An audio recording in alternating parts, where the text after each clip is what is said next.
இன்னைக்கு மஸ்ஜித் நிர்வாகிகள் மக்களுக்கு நன்மையான காரியங்கள் சேவைகள் நிறைய செய்யணுங்கிற ஆர்வம் அதிகமாக இருக்கிறத நம்மளால உணர முடியுது. அப்படிப்பட்ட ஒரு நிர்வாகிகளுக்கு தான் இந்த வீடியோ பதிவு. அனைவருக்கும் அஸ்ஸலாமு அலைக்கும் வரஹ்மத்துல்லாஹி பரக்காத்துஹு.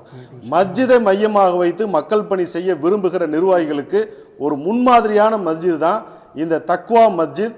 அதில் நடைபெறுகிற தக்வா மஸ்ஜித் சேவைக்குழு திருப்பூரில் இருக்குது. இந்த மஸ்ஜித் நிர்வாகம் எப்படி செய்கிறாங்கன்னா, அழகா அற்புதமாக திட்டம் போட்டு அருமையான பணிகளை செய்கிறாங்க.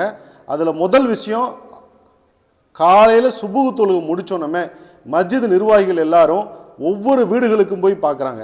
எந்தெந்த வீட்டில் என்னென்ன கஷ்டம்னு பார்க்குறாங்க. அந்த கஷ்டங்களுக்கான தீர்வுகளை அவங்க ஆலோசனை செஞ்சு ஒன்றொன்னா செய்கிறாங்க. அதில் முதலாவது, அவர்கள் 70 குடும்பங்கள் உழைக்க இயலாத குடும்பங்கள்னு கண்டுபிடிச்சி அதை கொடுக்கக்கூடிய ஸ்பான்சரையும் அந்த தேவை உள்ளவங்களை இணைச்சதில் மாதம் 70 குடும்பங்களுக்கு மளிகை ஜாமானம் போயிட்டுருக்குது. வாரம் ஒரு முறை புதன்கிழமை மாலை 4 மணி முதல் 6 மணி வரை டாக்டர் அவங்க சுகரு பிபி இந்த மாதிரி நிரந்தரமாக நோயாளியாக இருக்கிறவங்களுக்கான வைத்தியமும் கொடுக்குறாங்க. ஏழை எளிய மக்களுக்கு இலவசமாக மெடிசனும் கொடுத்துட்டு இருக்கிறாங்க. மூணாவது, இந்த முகலால் உள்ள செல்வந்தர்கள் திருமணம் செய்யும் பொழுது அந்த திருமணத்தில் ஒரு நன்கொடையா மணமகள் சார்பாக ஒரு நன்கொடையை வாங்கி அதை கொண்டு 2 ஏழை பெண்களுக்கு திருமணம் செஞ்சு வச்சிருக்கிறாங்க. அது மாதிரி ஒரு 10-15 கல்யாணம் நடந்திருக்குது.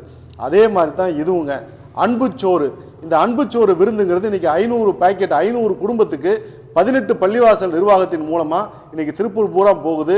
எதுக்குன்னா, இதை கொடுக்குறவங்களுக்கு ஒரு எண்ணங்கள் இருக்கும், ஹாஜத் இருக்கும். அது நிறைவேறினதுக்காக, அல்லாவுக்கு நன்றி செலுத்துறதுக்காக இந்த விருந்தை கொடுக்குறாங்க. இதே மாதிரி இந்த ஒரு சேவை நடக்குது. மஸ்ஜித் ஃபார் ஆல், அதாவது மஸ்ஜிதுக்குள்ளார சர்ச்சுக்கு போயிருப்போம், கோயிலுக்கு போயிருப்போம், ஆனால் பள்ளிவாசுக்குள்ளே போகணும்னா எல்லா சமுதாயத்துக்கும் கொஞ்சம் தெரியாது, என்னன்னு தெரியாது. ஆனால் இங்கே அப்படி இல்லை. ஏதாவது ஒரு ஸ்கூல் சில்ட்ரன் வந்தாங்கன்னா அந்த குழந்தைகளை கொண்டுட்டு இந்த பள்ளிவாசலை முழுமை சுற்றி காட்டி இங்கே எப்படி வழிபாடுகள் நடக்குது அப்படிங்கிறதையும் இந்த பள்ளிவாசலில் தொடர்ந்து செஞ்சுட்டு இருக்கிறாங்க. அது மட்டும் இல்லைங்க, காய்கறிகள் இன்னைக்கு ஒரு மார்க்கெட்டில் விற்காத காய்கறிகள் கெட்டு போயிடக்கூடாதுங்கிறதுக்காக அந்த காய்கறிகளை வாங்கி அதை ஒவ்வொரு பள்ளிவாசல்லையும் போய் அனைத்து சமுதாய மக்களுக்கும் இந்த காய்கறிகளை கொடுத்துட்டு இருக்கிறாங்க.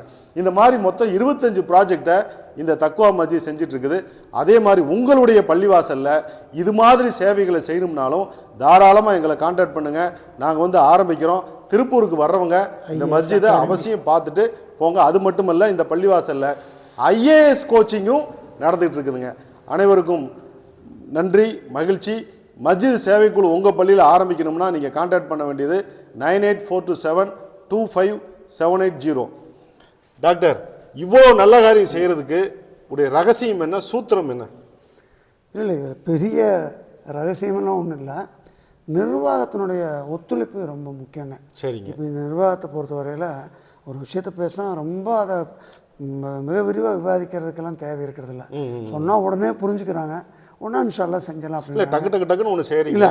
அது அத்தனை நிர்வாகிகளும் நிர்வாக குழு அந்த மாதிரி தான் ஆரம்பத்துலேருந்தே சுலபமாக நல்லதுன்னு தெரிஞ்சால் சரி அடிச்சு விட்டலாம் அப்படிங்கிற மாதிரி தான் சொன்னால் உடனே. இப்போ நாளைக்கு கூட ஸ்கூலை பற்றி சொன்னீங்க, அவிஸ் அப்படிங்கிற ஸ்கூல் நாளைக்கு வருது பள்ளிவாசலை பார்க்குறதுக்கு. அந்த அவிஸ் கான்வென்ட்லேருந்து குழந்தைங்களை கூட்டிகிட்டு நாளைக்கு வர்றாங்க.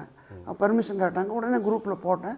அப்போ கண்டிப்பாக அதை செய்யலாம். வர குழந்தைங்களுக்கு பிஸ்கட் வாங்கி கொடுக்கலாம், ஏதாவது அவங்களுக்கு எல்லாம் அந்த ஸ்டேஷனரி எல்லாம் கொடுத்து கிஃப்ட் கொடுத்து அவங்கள சந்தோஷப்படுத்தி அனுப்பலாம் அப்படிங்கிற மாதிரி இருக்குது. அல்ஹம்துலில்லாஹ். இங்கே இப்போ இந்த நான் ஒரு வெறும் சர்வீஸ் தான் கொடுக்குறேன்.